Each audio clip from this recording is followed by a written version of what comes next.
ಶ್ರೀ ಗುರುಭ್ಯೋ ನಮಃ. ಇಂದಿನ ಪಂಚಾಂಗವನ್ನು ನೋಡೋಣ.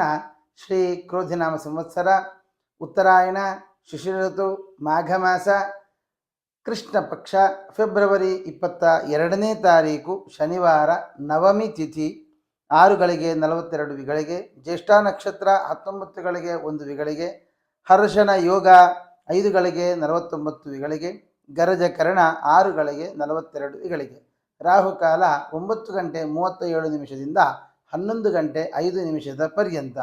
ಈ ದಿವಸ 7 ಶನಿ ನಡೀತಾ ಇರತಕ್ಕಂತಹ ರಾಶಿಯವರು ಅಂದರೆ ಮಕರ ರಾಶಿ, ಕುಂಭರಾಶಿ, ಮೀನರಾಶಿ. ಜೊತೆಗೆ ಈ ಮಾರ್ಚ್ 29ಕ್ಕೆ ಮೇಷರಾಶಿಯವರೆಗೂ ಪ್ರಾರಂಭ ಆಗುತ್ತೆ. ಅವರು ಕೂಡ ಮಾಡಬಹುದು. ಶನಿದೇವರ ದೇವಸ್ಥಾನಕ್ಕೆ ಅಥವಾ ಹನುಮಂತ ದೇವರ ದೇವಸ್ಥಾನಕ್ಕೆ ಹೋಗಿ ಎಳ್ಳಿನ ದೀಪವನ್ನು ಅಥವಾ ಎಳ್ಳೆಣ್ಣೆಯ ದೀಪವನ್ನು ಹಚ್ಚಿ ಅದರಿಂದಾಗಿ ಅನೇಕ ಸಂಕಷ್ಟಗಳನ್ನು ಪರಿಹಾರ ಮಾಡಿಕೊಳ್ಳಬಹುದು. ಸಮಸ್ತ ಸನ್ಮಂಗಳಾನಿ ಭವಂತು.